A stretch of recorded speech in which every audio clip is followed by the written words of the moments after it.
ሕማማት ደራሲ ዲያቆን ሄኖክ ኃይሌ አዘጋጅ ገብረ መስቀል ወርቅነህ የሁላችን ጌታ አዳም ቅጠል በልቶ ባመጣው በሽታ ክፍል 25 የማይሞተው ሞተ። ተፈጸመ። አባት ሆይ አደራ። ጌታችን በመስቀል ላይ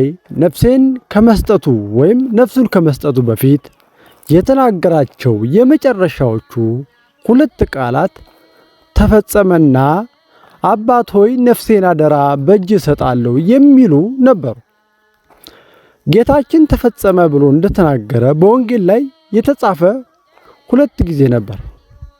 የመጀመሪያው ቤተክርስቲያናችን በዳግማይ ትንሣኤ ዕለት የምትዘምረው ግብረ ዘወሀብከኒ ፈጸምኩ አባት ሆይ ላደረገው ወይም የሰጠኸኝን ግብር ፈጽሜ በምድር ላይ አከበርኩ በማለት የተናገረው ሲሆን በዚህም ንግግሩ ተፈጸመ ያለው ዞሮ ማስተማሩንና እስከዛች ዕለት ድረስ ያደረጋቸውን ተአምራት ወይም ሥራዎቹን ሁሉ መፈጸሙን ለመግለጥ ነበር።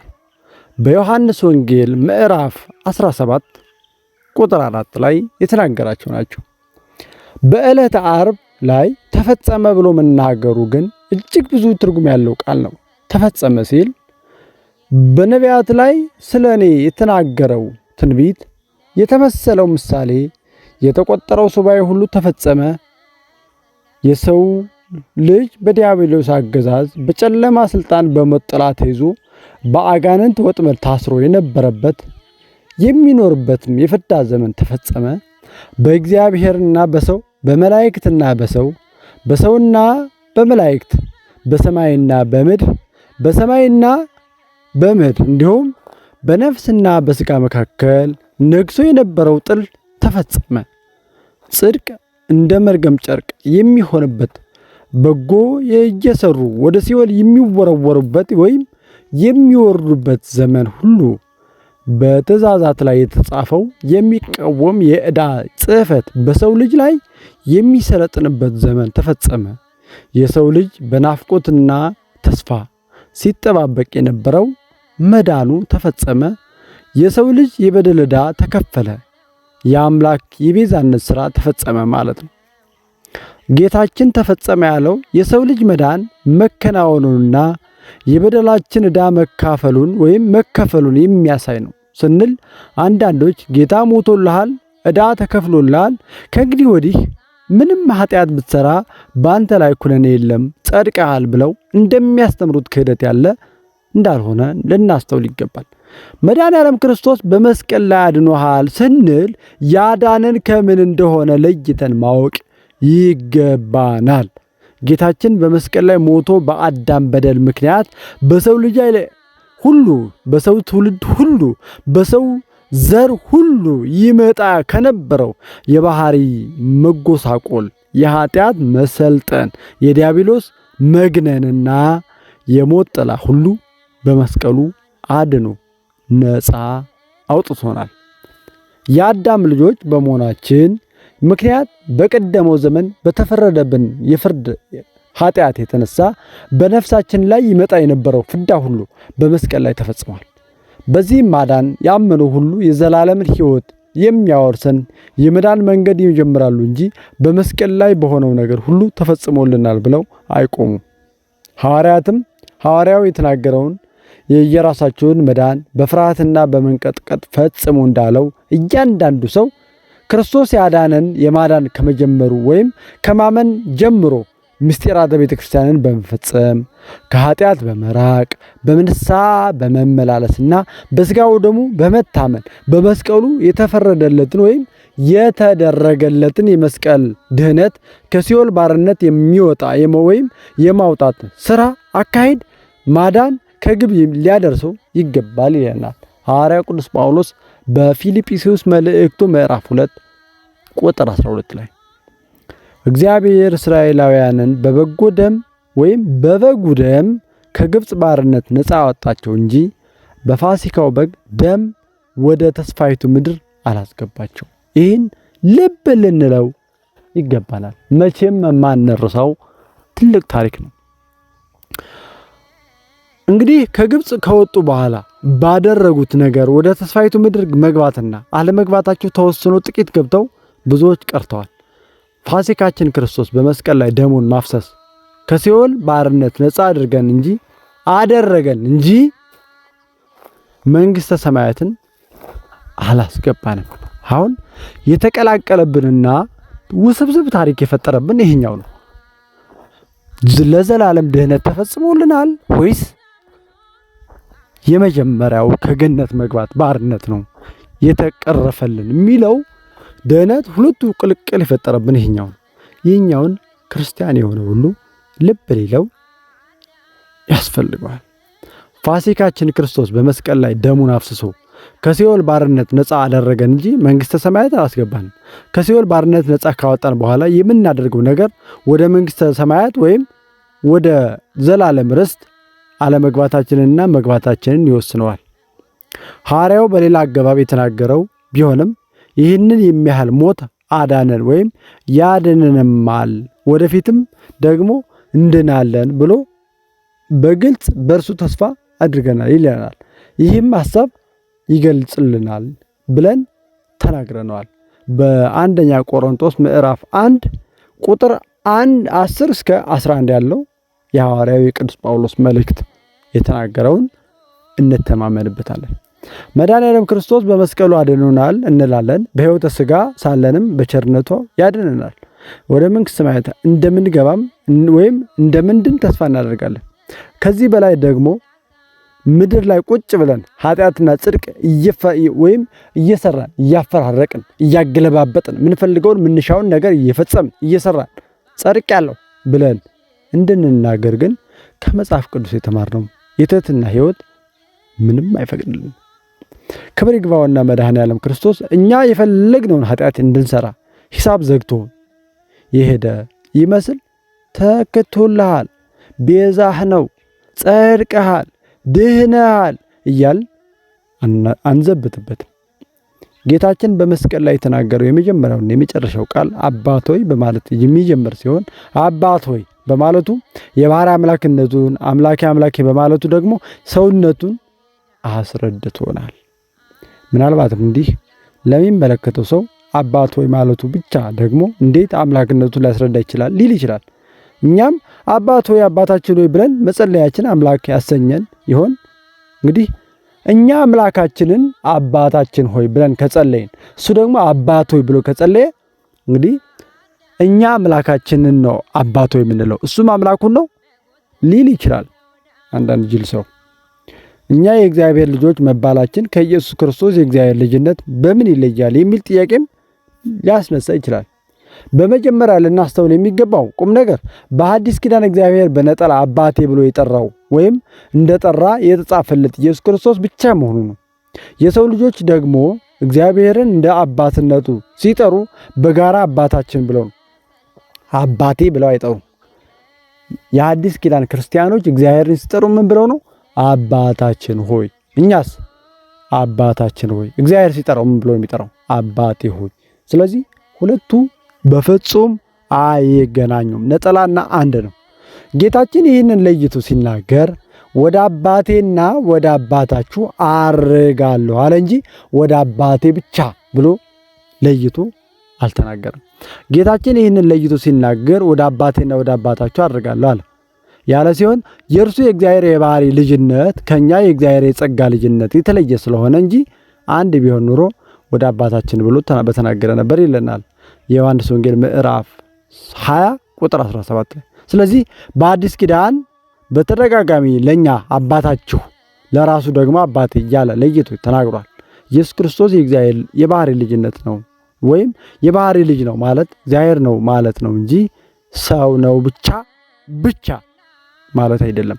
የሰው የባህሪ ልጁ ነው ወይም የሰው የባህሪ ልጁ ሰው እንደሆነ የእንስሳትም የባህሪ ልጃቸው እንስሳ ነው እንደሆነ የእግዚአብሔር የባህሪ ልጁ ማን ነው? እግዚአብሔር ነው። ከብርሃን የተገኘ ብርሃን ከእውነተኛ አምላክም የተገኘ እውነተኛ አምላክ የተወለደ እንጂ አልተፈጠረ የምንለውም ለዚህ ነው። እግዚአብሔር አባቴ ነው ብሎ በነጠላው መናገር እግዚአብሔር ነኝ ማለቱ እንደሆነ መጽሐፍ ቅዱስ አዋቂዎች አይሁድ እንኳን በሚገባ ስለተገነዘቡ ከሰውታል። ነገር ግን ራሱን ከእግዚአብሔር ጋር አስተካክሎ እግዚአብሔር አባቴ ነው ስላለ ስለዚህ አይሁድ ሊገሉት አብዝተው ይፈልጉ ነበር የሚለው ቃል መጽሐፍ ቅዱስ ላይ ተጽፎ መገኘቱ ይህ አንዱ ምስክር እንደሆነ በግልጽ ተጽፎ እናገኘዋለን ማለት ነው። በዮሐንስ ወንጌል ምዕራፍ 5 ቁጥር 18 ጌታችን አባት ሆይ ብሎ በመስቀል ላይ 2 ጊዜ መናገሩ የተሰቀለው የእግዚአብሔር ልጅ መሆኑን እስከ መጨረሻይቱ ሰዓት ድረስ ለማስረዳት ነበር። አባት ሆይ ነፍሴን በእጅ አደራ ሰጣለሁ የሚለው ንግግርም በሶስተኛው ዕለት ወይም በሶስተኛው ክፍለ ዘመን ተነስተው የነበሩትን የሰባሌዎስን ተከታዮች ክህደት የሚያፈርስ ቃል ነው። ሰባሌሳውያን ክብር ይግባውና አንዱ እግዚአብሔር በሶስት ዘመናት በሶስት አይነት መንገድ ወይም በሶስት መንገድ ተገለጠ እንደተገለጠም የሚያስተምሩ ሲሆን በብሉይ ኪዳን በአብ የተገለጠ ሲሆን በሐዲስ ኪዳን በወልድ የተሰቀለ ሲሆን በጰራቅሊጦስ ዘመን ደግሞ ወይም ለሐዋርያት መንፈስ ቅዱስን ባወረደ ጊዜ ደግሞ በመንፈስ ቅዱስ ሆኖ ይመጣል ያሉ ሰባሌሳውያን እንግዲህ አሁን ምስጢረ ሥላሴን የማይቀበሉ ሲሆን አንዱ እግዚአብሔር በሶስት አይነት መንገድ ተገለጠ በማለታቸው በዕለተ ዓርብ ሕማምና መስቀል ላይ ሞትን የተቀበለው እግዚአብሔር አብ ራሱ ነው የሚል የሕማመ አብ የክህደትን ትምህርት ያስተምሩናል ማለት ነው። ጌታችን በመስቀል ላይ አባት ሆይ ነፍሴን በእጅ አደራ ሰጣለሁ በማለት የተናገረው ቃል እንግዲህ የተሰቀለው እግዚአብሔር ወልድ መሆኑን እግዚአብሔር አብና ወልድ በአካል የተለያዩ መሆናቸውን የሚያስረግጥልን ቃል ነው። በመስቀል ላይ የተሰቀለው ወልድ አብን ነፍሴን ተቀበላት ብሎ የሚናገር ወይም የሚያናገር እንጂ ራሱ አብ አለመሆኑን በግልጽ ይናገራል። ከዚህ ባሻገር ጌታችን በመስቀል ላይ ነፍሴን ብሎ መናገሩ በ381 ዓመተ ምህረት በቁስጥንጥንያ የተወገዘው ቃል ሥጋ በሆነ ጊዜ የክርስቶስ ሕያዊት ነፍስ በመለኮቱ ተከታለች ወይም ተተክታለች። ቃል ሥጋ ሲሆን ሥጋ ደመ ነፍስ እንጂ ሕያዊት ነፍስ አልነበረችም። ቃል ሥጋ ነሳ እንጂ ነፍስ አልነሳም የሚለውን የአቡሊናሪዮስን ክህደት ዋጋ የሚያሳጣ ነው። እንደ አቡሊናሪዮስ ክህደት እንግዲህ ክርስቶስ ሕያዊት ነፍስ ባትኖረውም ኑሮ እና በእርሷ ምትክ መለኮቱ የተተካ ቢሆን ኑሮ ነፍሴን አደራ ሰጣለሁ ሲል ሊል አይችልም ነበር ማለት ነው። እንግዲህ መለኮት ነፍሱን አደራ ካልሰጠ መለኮት በነፍስ ዋጋ ተተክቷልና መለኮቱን አደራ የሚሰጠው ሌላ መለኮት ያስፈልገዋል ማለት ነው። ደማዊት ነፍስንም አደራ ሊሰጥ አይችልም።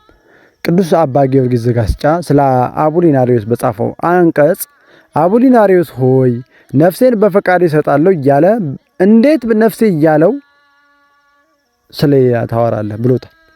ሁለተኛ ነፍስን ስለ ወዳጆቿ አሳልፎ ለመስጠት የሚበልጥ ፍቅር የለም። ነፍሴ እስከ ሞት ተከዘች፣ ነፍሴን አደራ ሰጣለሁ እያለ እንዴት ነፍሴ እያለው ወይም ነፍስ የለውም ትላለህ። ዳግመኛም ተፈጸመ አለ። ራሱንም አዘን ብሎ ነፍሱ ወጣች ይላል። ነፍስ ከሌለው መሞት እንደምን ይሆንለታል ብሎ ጠይቆታል። ይህ እንግዲህ በመጽሐፈ ምስጢር ላይ ቅዱስ አባ ጊዮርጊስ ዘጋስጫ የጠየቀው ጥያቄ ነው። ጌታችን ከዚህ በኋላ በታላቅ ድምፅ ጮኸ፣ ራሱንም አዘን ብሎ ነፍሱን ተወ ይለናል። ማቴዎስ ወንጌል ምዕራፍ 27 ቁጥር 50 እንዲሁም በዮሐንስ ወንጌል ምዕራፍ 19 ቁጥር 30 ላይ ጌታችን ለ3 ዓመታት ዞሮ ሲያስተምር አሰምቶ ከመናገር በቀር ቃል የሌለው ጮኸትን ጮሆ አያውቅም ነበር። አይከራከርም፣ አይጮህም። ድምፁንም በአደባባይ የሚያሰማ የለም።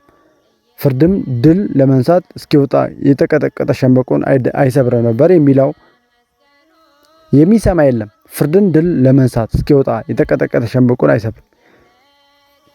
የሚጤስንም የጧፍ ከርም አያጠፋም። አሕዛብም በስሙ ተስፋ ያደርጋሉ ተብሎ ስለ እርሱ ተጽፏል። በጭምትነትም የሚናገረው ክርስቶስ ነፍሱን አሳልፎ ከመስጠት በፊት ግን በታላቅ ድምፅ ጮሆ እንዲህ አለ። ሰዎች ሲሞቱ እንደሚያደርጉት በጣም እያቃሰትና የመጨረሻቱን ሐቅታ አሰምቶ አልሞተም። በታላቅም ወይም በታላቁ ድምፅም ጮሆ ነፍሱን ሰጠ። ከድምፅም በተጨማሪ ራሱን አዘን ብሎ ከታላቅ ወይም ከነፍሱን ድምፅ ጋር ሰጠ ይለናል። የተሰቀለ ሰዎች ወይም የተሰቀሉ ሰዎች ራሳቸውን የሚያዘነብሉት ነፍሳቸውንም ስትወጣና ነፍሳቸው ማዘዝ የማይችሉበት ጊዜ ሲደርስ ብቻ ነው። ጌታችን ግን ነፍሱ ስትወጣ ራሱን አዘነበለ። ራሱንም አላዘነበለም። ነፍሱ ስትወጣ አላዘነበለም።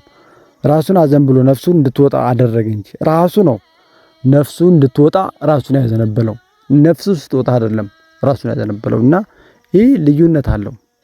ክርስቲያኖች ልብ ሊሉት የሚገባ ትልቅ ጉዳይ ነው። ይሄ ክርስቲያኖች አባቶች ይህንን የጌታችንን ታላቅ ጩኸትና ራሱን ማዘንበሉን እንደዋዛ አላለፉትም። ቅዱስ ዮሐንስ አፈወርቅ ለምሳሌ በተለምዶ አንድ ሰው ነፍሱ የምትወጣውን ራሱን ካዘነበለ በኋላ አይደለም፣ ነፍሱ ከወጣች በኋላ ግን ራሱን ያዘነብላል ብሎ ጽፎልናል። በመስቀሉ ላይ የሆነ ግን በተቃራኒ ነው። ክርስቶስ ራሱን ያዘነበለው ከሞተ በኋላ ነው ብሎ ቅዱስ ዮሐንስ አፈወርቅ ጽፎልናል። ስለዚህ ራሱን ካዘነበለ በኋላ ሞተ እንጂ እነዚህን ዝርዝር ነገሮች በመጻፉ ወንጌላዊ ክርስቶስ የሁሉ ጌታ መሆኑን አመለከተልናል። ጌታችን መጮሁና ነፍሱን መስጠቱ በስልጣኑ መሞቱን የሚያሳይ ነው። እኔ በፈቃዴ አኖራታለሁ እንጂ ከኔ ማንም አይወስዳትም፣ ላኖራት ስልጣን አለኝ፣ ደግሞ ላነሳ ስልጣን አለኝ በማለት እንደተናገረው ጌታችን ነፍሱን ከስጋው የለየው በገዛ ስልጣኑ ነበር። ዮሐንስ ወንጌል ምዕራፍ 10 ቁጥር 18 ላይ የተናገረው ነው። ጌታችን ለእግዚአብሔር አብ እንኳን ነፍሴን በእጅ አደራ ሰጣለሁ አለ እንጂ እንደ ኤልያስና እንደ ዮናስ ነፍሴን ውሰድ አላለም። ይህ አሁን በጣም ትልቅ ታሪክ እንደሆነ ልብ ልንለው ይገባናል። በአንደኛ ነገሥት ምዕራፍ 19 ቁጥር 4 ላይ የተጻፈ ታሪክ ነው። እንዲሁም በዮናስ መልእክት ወይም በዮናስ ትንቢት ላይ በመጽሐፈ ዮናስ ምዕራፍ 4 ቁጥር 3 ላይ የተጻፈ ነው። የሰው ልጆች የምንሞትበት ነፍሳችን ከኛ ተወስዳ ነው እንጂ እኛ ራሳችን ነፍሳችንን አንሰጥም። ይህ ግልጽ ነው። መድኃኒዓለም ግን የሞተው ነፍሱን ሰጥቶ ነው ራሱ። እግዚአብሔር በወደደው ሰዓት የሰውን ነፍስ ይወስዳል እንጂ ሰው ነፍሱን የመስጠት ስልጣን የለውም። በጣር ተይዘው ነፍሳቸው አልወጣ ብለው እየተጨነቁ ሞታቸውን እየናፈቁ የምናያቸው ሰዎች ሰው በፈለገው ሰዓት ነፍሱን ከስጋው የመለየት ስልጣን እንደሌለው ያሳዩናል። ራስን ለመግደል የሞከረ ሰው እንግዲህ የፈጣሪ ነፍሱን ትረፊ ካላት በፈለገው ሰዓት መሞት እንደማይቻለው የይሁዳ አሟሟት ማሳያ ነው። ነገሩን እያልን እንጂ እኛ የሰው ልጆች እንኳን በፈለግነው ሰዓት መሞት ቀርቶ አይናችን ጨፍነን ሳናጠፋ ወይም ሳንጠባበቅ እንኳን በፈለግነው ሰዓት መተኛት አንችልም። ቅዱስ አውግስጢኖስ እንግዲህ አሁን ይህን ተናግሮታል። ኢየሱስ በፈለገው ሰዓት እንደሞተው በፈለገው ሰዓት ለመተኛት እንኳን የሚችል ማን ነው? ኢየሱስ ፈቅዶ ስጋውን ከነፍሱ ላይ እንደለየ ነፍሱን ወይም ልብሱን በፈለገው ቅጽበት ማን ማውለቅ ይችላል ብሎ ጠይቋል። አውሳብዮስ ዘቄሳርያም ሞት የክርስቶስ ነፍስ ከመውሰድ ስልጣን እንዳልነበረው ሲገልጽ ከበስተኋላ ሆኖ ወደ እርሱ ለመምጣት ሲፈራ የነበረውን ሞት እስከሚመጣ ድረስ አልጠበቀውም። ከኋላም ወደ ራሱ አመጣውና እንዳያመልጠው ከእግሮቹ በታች ጣለው። ዘላለማዊንም የሞት ደጅ ሰባብሮ ወደ ሕይወት መመለሻ መንገድ ሰራበት ብሎ ተናግሮታል። ስለዚህ ክርስቶስ የሞተው በገዛ ፈቃዱ እንደሆነ እነዚህ ሊቃውንት ማሳያዎቻችን ናቸው። ወስብሐት ለእግዚአብሔር ወለወላዲቱ ድንግል ወለመስቀሉ ክቡር። ይቆየን።